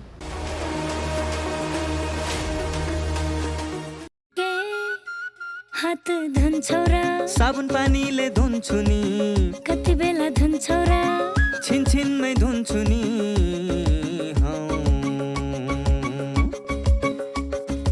घरमा पस्दा अफिस पस्दा सधैँ धुन्छु हात, कोरोनालाई यसै गरी भगाइदिन्छु म त। घरमा पस्दा अफिस पस्दा सधैँ धुन्छु हात, कोरोनालाई यसै गरी भगाइदिन्छु म त। भान्सा छिर्नु अगाडि, खाना खानु अगाडि, जहाँ त्यही छोएपछि हातले छोपी खोकेपछि। हात धुन्छौ र साबुन पानीले धुन्छु नि, कति बेला धुन्छौ र छिनछिनमै धुन्छु नि। कोरोनाबाट बच्ने 3 उपायहरू: व्यक्ति बीच 2 मिटर टाढा बस्ने, घरबाट बाहिर निस्कँदा मास्क लगाउने र बेला बेलामा साबुन पानीले मिची 20 सेकेन्डसम्म हात धुने। कोरोनाबाट आफू पनि बचाउँ र अरूलाई पनि बचाउँ। नमस्कार, म डाक्टर असीम रेग्मी। म नेपाल मेडिसिटी अस्पतालको आइसियू विभागमा आइसियू फिजिसियनको रूपमा कार्यरत छु। अब अहिले हामी यो कोभिडको यस्तो महामारीसित जुधिरहेका छौँ। यस्तो अवस्थामा हामीले एकदमै जान्नुपर्ने, बुझ्नुपर्ने कुराहरू भनेको मास्क लगाउने, सामाजिक दूरी कायम गर्ने, सेनिटाइजर प्रयोग गर्ने, यी कुराहरू त भइहाले। अब कोभिड सङ्क्रमित बिमारीहरूसित कोही कन्ट्याक्टमा आउनुभएको छ भने उहाँहरूले आफ्नै स्वविवेकले सेल्फ आइसोलेट गरेर बस्दिनु होला र केही सिम्टमहरू देखिएमा आफूलाई नजिकको अस्पतालमा गएर टेस्ट गराइदिनु होला। पोजिटिभ आएको खण्डमा घरमा सुरक्षित रूपमा होम आइसोलेसनमा बस्दिनु होला र होम आइसोलेसनमा बस्दाखेरि अलिकति ध्यान दिनुपर्ने कुराहरू भनेको श्वास प्रश्वासमा गाह्रो भएमा निरन्तर ज्वरो आइराखेमा वा अक्सिजनको लेभल मोनिटर गर्दाखेरि 90 भन्दा कम भएमा त्यस्तो अवस्थामा चाहिँ नेग्लेक्ट गरेर घरमै अक्सिजन लिएर घरमै एन्टिबायोटिक लिएर घरमै स्टेरोइड लिएर घरमा त्यसरी नबसिदिनु होला। त्यस्तो भयो भने चाहिँ छिटोभन्दा छिटो नजिकको स्वास्थ्य संस्थानमा इमर्जेन्सीमा गएर डाक्टरको एडभाइस सिक गर्नु होला। कोभिडको बिमारीहरूलाई हुनसक्ने जटिलता भनेको सबभन्दा बढी हुने भनेको श्वास प्रश्वासमा समस्या हो। खोकी लाग्ने, स्वाँ हुने, थोरै मुभमेन्ट गर्दाखेरि पनि स्याँ हुने, मैले अघि भनिहालेँ अक्सिजनको मात्रा घटेर जाने, यस्तो हुन थाल्यो भने चाहिँ निमोनिया हुन थाल्यो, लामो सास लिँदा छाती दुख्ने, खोक्दाखेरि छाती दुख्ने, त्यस्तो भयो भने चाहिँ आफूलाई निमोनिया हुन थाल्यो भनेर बुझ्न जरुरी छ। र यस्तो अवस्थामा चाहिँ घरमा बसेर उपचार गर्दाखेरि चाहिँ हामीले झन् बढी जटिल समस्या निम्त्याउँछौँ। त्यस्तो अवस्थामा चाहिँ अनिवार्य रूपमा अस्पताल गएर डाक्टरको एडभाइस लिने, छातीको एक्सरे गरी हेर्ने निमोनिया छ कि छैन भनेर, डाक्टरले एडभाइस गरेमा छातीको सिटी स्क्यान गरी हेर्ने र डाक्टरकै एडभाइसमा के औषधि प्रयोग गर्ने त भनेर उहाँहरूकै एडभाइसमा त्यो औषधि प्रयोग गर्ने, त्यो गर्नु होला। दर्शकवृन्द, कार्यक्रममा फेरि पनि हार्दिक स्वागत छ। हामी स्वस्थ जीवनमा छौँ यतिखेर। NTV plus, NTV Kohalpur, NTV इटहरीमा यो कार्यक्रम दैनिक रूपमा यहाँले हेर्दै आउनुभएको छ। एकैछिन जीवनशैलीको कुरा गरौँ। हामी अलि सोखिन हुन थालेका छौँ हिजो आज। हाम्रो जीवनशैली सोखिन बनाउन खोज्छौँ हामी तनाव लिन्छौँ त्यसका लागि धेरै। त्यसले गर्दा हामीले स्वास्थ्यमा निकै प्रतिकूल असर पारिरहेका हुन्छौँ भनेर विज्ञले भनिरहेका छन्। फेरि अर्को कुरा, हामी शारीरिक अभ्यासहरू कम गर्न थालेका छौँ। खानेकुराहरू पनि हामी स्वास्थ्यको लागि भन्दा स्वादको लागि बढी खान थालेका छौँ। यसले पनि हामीलाई धेरै समस्या निम्त्याइरहेको छ भनेर विज्ञहरू भन्छन्। खास कुरा के हो त? यदि हामी निरोगी रहने हो भने, स्वस्थ रहने हो भने, रोग लागेको छ भने पनि त्यसलाई कम गराउने हो भने हाम्रो जीवनशैली कस्तो हुनु पर्थ्यो? यी विविध विषयमा हामीलाई विज्ञले सुझाव दिनुभएको छ। तिनै सुझाव समेटेर हामीले एउटा सेगमेन्ट तयार पारेका छौँ, मेरो जीवनशैली। अब कार्यक्रममा हामी एकैछिन त्यही नै प्रस्तुत गर्दैछौँ।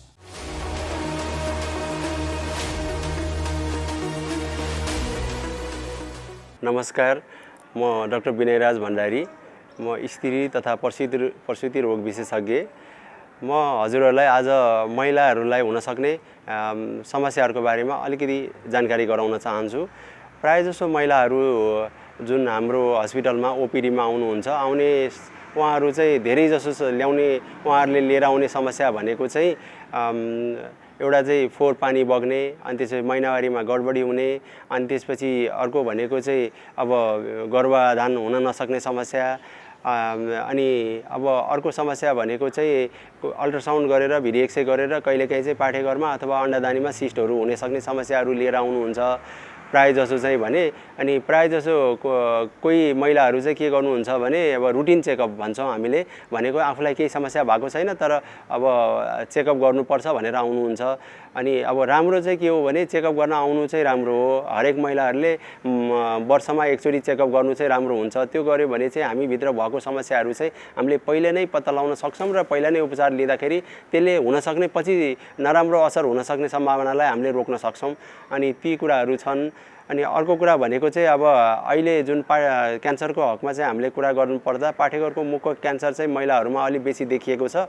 अब पाठेघरको मुखको क्यान्सरका कारणहरू धेरै छन्, तर अब एउटा भाइरस, क्यान्सर गराउने भाइरस जसले गर्दाखेरि पाठेघरको मुखको क्यान्सर हुने सम्भावना चाहिँ बेसी देखिएको छ, स्टडीले धेरै देखाएको छ। त्यसमा चाहिँ यदि भाइरसलाई हामीले पहिले नै शरीरमा आउन नदिनको लागि हामीले त्यसलाई चाहिँ हामीसँग अहिले एभाइलेबल भनेको चाहिँ भ्याक्सिन छ, ह्युमन प्यापिलोमा भाइरस भ्याक्सिन भन्छ। अनि हाम्रो मार्केटमा एभाइलेबल भनेको गार्डासिल भ्याक्सिन भनेर आउँछ, त्यो भ्याक्सिन चाहिँ एभाइलेबल छ। अनि त्यो चाहिँ अब नानीहरूको हकमा होइन, 15 वर्ष नकटेको नानीहरूको हकमा चाहिँ 2टा डोज लगाए पुग्छ भने 15 वर्ष कटेको महिलाहरूको हकमा चाहिँ 3टा लगाउनु पर्ने हुन्छ। 45 वर्षको महिलासम्म लगाउँदा पनि त्यसको चाहिँ लाभदायक देखिएको छ, त्यो चाहिँ लाभदायक देखिएको छ। त्यो चाहिँ क्यान्सरको हकमा भयो भने अब अरू पाठेघरको भित्री क्यान्सरको चाहिँ अब हुनसक्ने सम्भावना भनेको चाहिँ अब जसको महिनावारी ढिलो हुन्छ, जो अलि मोटो हुनुहुन्छ, जसको परिवारमा चाहिँ क्यान्सर भइसकेको छ होइन, हिस्ट्रीमा चाहिँ दिदीहरू अथवा मम्मीहरूलाई क्यान्सर भएको छ, सानी आमाहरूलाई क्यान्सर भएको छ भने उहाँहरूलाई चाहिँ क्यान्सर हुने सम्भावना बेसी हुनसक्छ। त्यस्तो हकमा चाहिँ वर्षमा एकचोटि चेकअप गर्नुपर्ने हुन्छ। अनि अर्को अन्डादानीको क्यान्सर भनेको नि बाहिरबाट देखिँदैन, त्यो चाहिँ भिडिएक्सरे गरेपछि मात्रै थाहा हुन्छ र कहिलेकाहीँ लक्षण जहिले थाहा हुन्छ त्यो चाहिँ ढिलो भइसकेको हुनसक्छ, त्यसलाई चाहिँ हिडन क्यान्सर भन्छ होइन। त्यो भएको हुनाले त्यो नहोस् भन्नको लागि चाहिँ हरेक वर्षमा चाहिँ चेक गऱ्यौँ भने चाहिँ हामीले त्यसलाई चाहिँ अब खास त स्क्रिनिङ टेस्टहरू केही पनि छैन, तर पनि आफूले चनाखो भएर चेक गऱ्यौँ भने त्यसलाई पनि हामीले चाँडै नै डिटेक्ट गर्न सक्छौँ भन्ने चाहिँ छ। अनि अब अहिले नयाँ त नभनौँ, पुरानै रोग हो, तर अब अहिले एकदम कमन भएर गएको खानपानको हिसाबले, अरू धेरै रहनसहनको हिसाबले कमन भएर गएको भनेको चाहिँ एउटा पोलिसिस्टिक ओभरियन सिन्ड्रोम भन्छौँ हामीले, पिकस भनेर, त्यो देखिएको छ। त्यसको हकमा चाहिँ के गर्नु पर्यो भने त्यसको उपचार भनेको चाहिँ लाइफस्टाइल चेन्ज भन्छ, लाइफस्टाइल मोडिफिकेसन भन्छ। भनेको चाहिँ खानपानमै हामीले विशेष ध्यान पुर्याउनु पर्यो। धेरै कार्बोहाइड्रेट धेरै लिनु भएन, डेरी प्रडक्ट, एनिमल प्रडक्टहरू कम लिनु पर्यो, प्लान्ट बेस्ड डाइट चाहिँ लिएको राम्रो अझ होइन। अनि त्यसपछि अरू तौल घटाएको राम्रो, एक्सर्साइज रेगुलर गरेको राम्रो। त्यो गरेर हामीले यदि तौललाई ब्यालेन्स गर्न सक्यौँ भने यो रोगलाई चाहिँ हामीले बढ्न दिँदैनौँ, नत्र भने यसले गएर पछि गएर ठुलो समस्याहरू ल्याउन सक्छ, जस्तै प्रेग्नेन्सी टाइममा नभइदिने। अर्को कुरा भनेको चाहिँ प्रेग्नेन्सी भइसकेपछि सुगर देखा पर्दिने, अनि पछि गएर फ्युचरमा गएर पाठेघरको भित्री क्यान्सर अथवा अन्डदानीको क्यान्सर भइदिने हुनसक्छ। त्यही भएर यसको लागि हामी एकदम तनाखो हुनु चाहिँ जरुरी छ। र यदि हामीलाई शङ्का लागेको छ ममा PCOS हुनसक्छ भनेर शङ्का लाग्यो भने चाहिँ तुरुन्तै डक्टरको सल्लाह लिएर चाहिँ उपचार गर्नुपर्ने चाहिँ हुन्छ। अनि अर्को कुरा भनेको चाहिँ जुन इन्फेक्सन छ, भेजाइनाको इन्फेक्सन हुने सम्भावना चाहिँ यसै पनि नर्मलमा चाहिँ हुनसक्छ होइन, माइल्ड इन्फेक्सन हुनसक्छ। तर पनि अब यदि समस्या देखिएको छ, जस्तै पानी बग्दाखेरि गनाउने पानी गयो, अलि चिलाउने भइरहेको छ, अलि साबिकभन्दा बेसी पानी गइरहेको छ, अनि भने चाहिँ डक्टरको सल्लाह लिएर तुरुन्तै चाँडै नै औषधि लिन पायौँ भने चाहिँ यसले गर्ने सक्ने असरलाई हामीले कम गर्न सक्छौँ। नत्र भने हामीले हुन्छ नि यसलाई नर्मलै हो भनेर बस्यौँ भने चाहिँ अनि फेरि तारन्तार इन्फेक्सन भइदियो, हामीले गर्नुपर्ने बेसिक कुराहरूमा हामीले ध्यान पुर्याउन सकेनौँ भने चाहिँ यसले पछि गएर फ्युचरमा अनि रिपिट इन्फेक्सन भएर यसले वरिपरिका अर्गानहरूलाई चाहिँ धेरै असर गर्न सक्छ। त्यही भएको हुनाले समयमा नै उपचार गरेर अनि औषधि लिएर डक्टरको सल्लाह लिएर औषधि लिन चाहिँ राम्रो हुन्छ।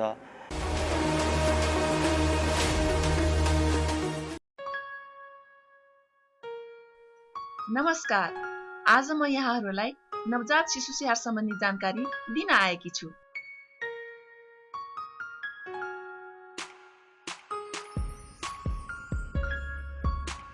शिशु जन्मेको 1 घण्टाभित्र आमाको बिगौती दुध खुवाउनुपर्छ। शिशुलाई 6 महिनासम्म पूर्ण स्तनपान गराउनुपर्छ। आमाको दुधमा शिशुलाई चाहिने जति पानी भएको हुनाले पानी पनि खुवाउनु पर्दैन। बालबालिकालाई 2 वर्षसम्म पूरा खानाको सँगसँगै आमाको दुध पनि खुवाउनुपर्छ। शिशुले चाहेको जुनसुकै बेला पनि स्तनपान गराउनुपर्छ। कम्तीमा पनि दिनमा 10-12 पटक खुवाउनुपर्छ। शिशुलाई जन्मेको 24 घण्टापछि मात्र नुहाउनुपर्छ र नुहाउँदा पनि मनतातो पानीले नुहाई तुरन्त सफा, नरम र उभानो कपडाले राम्रोसँग पुछी न्यानो गरी राख्नुपर्छ। शिशुको नाभि सधैँ सफा र सुक्खा राख्नुपर्छ। नमस्कार, म डाक्टर अरुणा उप्रेती, जनस्वास्थ्य विज्ञ हो र म पोषणको बारेमा धेरै कुराकानी गर्छु। मैले डाक्टर भएर काम गर्न थालेको 34 वर्ष पुगिसकेछ। नेपालका 73 जिल्लामा विभिन्न कामको सिलसिलामा पुगेको छु। साथसाथै मैले संसारका अरू देशहरू जस्तो अफगानिस्तान, इरान, सुडान, श्रीलङ्का, भारत, तिब्बत, लाओसमा पनि जनस्वास्थ्य विज्ञ भएर काम गरिसकेको छु। र यो विभिन्न ठाउँहरूमा गएर काम गरिसकेपछि मलाई एउटा महत्त्वपूर्ण ज्ञान के भयो भने हाम्रो नेपालमा हामीलाई एकदम थुप्रै कुरा प्रकृतिले हामीलाई वरदान दिएको रहेछ। हाम्रा नेपालमा पर्याप्त मात्रामा स्वास्थ्यकर खानेकुराहरू रहेछ, तिनीहरूलाई हामीले प्रयोग मात्रै गर्न नजानेको रहेछौँ। र आफ्नो जीवनशैली अहिलेको यो बेलामा स्वस्थ जीवनशैली अपनाएर स्वस्थ रहनु एकदमै महत्त्वपूर्ण कुरा रहेछ। स्वस्थकर खानेकुरा खानुपर्छ भनेपछि धेरै मानिसहरूलाई एकदम महँगो खानेकुराहरू बाहिरका खानेकुराहरू भन्ठान्छन् मान्छेले। तर वास्तवमा स्वस्थकर खानेकुराहरू भनेको हाम्रै घर आँगनमा भएको, अब यदि हामी किसान छौँ भने त घर आँगनमै हुन्छ, नभए भने हामीले किनेर खानुपर्छ दाल चामल तरकारीहरू।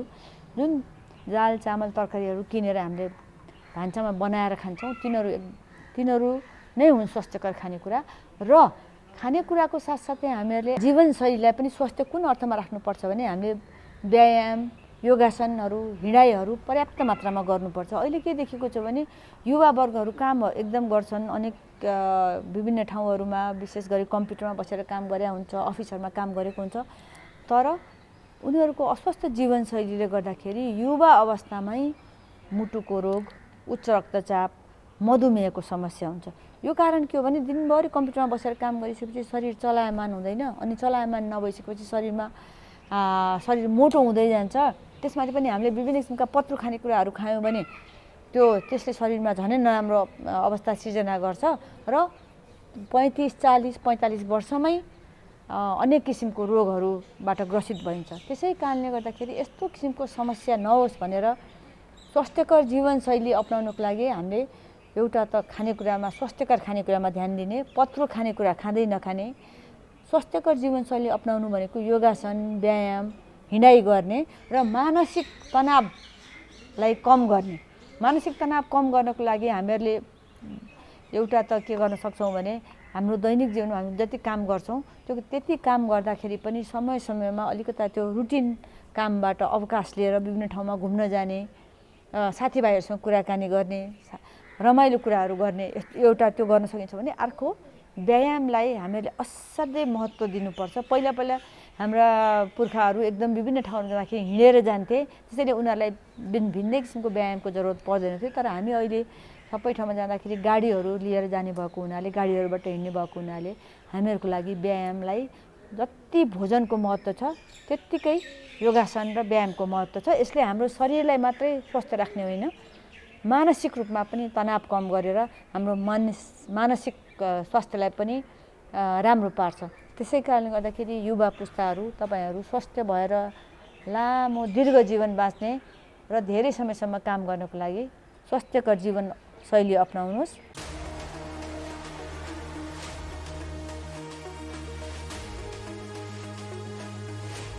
कार्यक्रम स्वस्थ जीवन हरेक दिन एनटिभी प्लसबाट बिहान 7 बजेदेखि 8 बजेसम्म र पूर्ण प्रसारण साँझ 5 देखि 6 बजेसम्म, एनटिभी कोहलपुरबाट 1 देखि 2 बजेसम्म र एनटिभी इटहरीबाट दिउँसो 2 देखि 3 बजेसम्म प्रसारण हुने गरेको छ। स्वास्थ्य सम्बन्धी यहाँहरूको कुनै जिज्ञासा वा समस्या भएमा हामी सम्बन्धित विज्ञहरूबाट समाधान खोजी कार्यक्रममा प्रसारण गर्नेछौँ। हामीलाई सम्पर्क गर्ने माध्यमहरू यस प्रकार रहेका छन्: फोन, एसएमएस तथा भाइबरको लागि 98 43 52 93 97, इमेल swasthjivan@ntv.org.np। यस कार्यक्रमको बारेमा आफ्नो सल्लाह सुझाव र प्रतिक्रिया पनि यहाँहरूले यिनै माध्यम मार्फत दिन सक्नुहुनेछ। साथै कार्यक्रममा के कस्ता सामग्री, विषय वा विज्ञहरू समेट्नु पर्ला भन्ने विषयमा पनि सुझाव दिन सक्नुहुन्छ। कार्यक्रम यहाँहरूले सामाजिक सञ्जाल मार्फत पनि हेर्न सक्नुहुनेछ। YouTube Nepal television, mobile application Nepal television, Facebook facebook.com/neptv2041। हजुर, समय सकिन आँट्यो, अब हामीले एकैछिनमा छुट्टिनुपर्छ। दैनिक कार्यक्रम हो, भोलि फेरि पनि आउँछौँ। एनटिभी प्लसमा, एनटिभी कोहलपुरमा, एनटिभी इटहरीमा यहाँहरूले हेर्न सक्नुहुन्छ। हामीले बारम्बार भनिरहेका छौँ यी च्यानलहरू बाहेक विभिन्न सामाजिक सञ्जालहरूमा पनि कार्यक्रम प्रस्तुत हुने गर्छ। जस्तै युट्युबमा हेर्न सक्नुहुन्छ, नेपाल टेलिभिजनको मोबाइल एप्स छ त्यसमा पनि हेर्न सक्नुहुन्छ, वेबसाइटमा पनि हेर्न सक्नुहुन्छ। फेसबुक पेज, नेपाल टेलिभिजनको फेसबुक पेज जसको नाम नेपाल टेलिभिजन रहेको छ, त्यो पेजमा यो कार्यक्रम हेर्न सक्नुहुन्छ। हरेक दिन साँझ 5 देखि 6 बजेसम्म हामी त्यो पेजमा यो कार्यक्रम लाइभ नै पनि प्रस्तुत गर्ने गर्छौँ। ती ठेगानाहरू हामीले स्क्रिनमा देखाइरहेका छौँ। कार्यक्रम कस्तो लाग्दैछ, सल्लाह प्रतिक्रिया सुझाव पठाउन नबिर्सनुहोला। ती हाम्रा मार्गदर्शक हुन्, तिनलाई आधार मान्दै हामी कार्यक्रम निर्माण गर्नेछौँ। अर्को कुरा दर्शकबिन स्वास्थ्य सम्बन्धी कुनै जिज्ञासा छ या प्रश्न छ भने पनि हामीलाई पठाउनुहोस्। हामी तिनको आधारमा पनि विभिन्न विज्ञहरूसँग संवाद गरेर तथ्यहरू खोजेर यहाँ सामग्री प्रस्तुत गर्नेछौँ ताकि तपाईँका ती समस्या पनि निदान हुन सकोस्, ती समस्याको निदान गर्ने उपाय यहाँ खोज्न सकियोस्। अब छुट्टिन्छौँ आजलाई। दैनिक कार्यक्रम हो, भोलि फेरि पनि आउँछौँ। धेरै कुराहरू छन् हामीले स्वास्थ्यमा गर्नुपर्ने। हामी जाने बेलामा फेरि पनि भन्छौँ जुन कुरा सधैँभरि भन्ने गरेका छौँ, स्वास्थ्यमा हेलचेक्राइ पटक्कै नगरौँ। कोरोना भाइरस गइसकेको छैन, खोप आइरहेको छ, एक न एक दिन हामी सबैले लाउन पाउँछौँ। यो एक दिन हटेर जान्छ हामी आशा गरौँ, तर अहिले भने सतर्कता अपनाउनु अत्यन्तै जरुरी छ, आफू बच्ने मात्रै न अरूलाई पनि बचाउनका लागि। भोलि भेटौँला, आजलाई छुट्टिन्छौँ। हस्त, नमस्ते।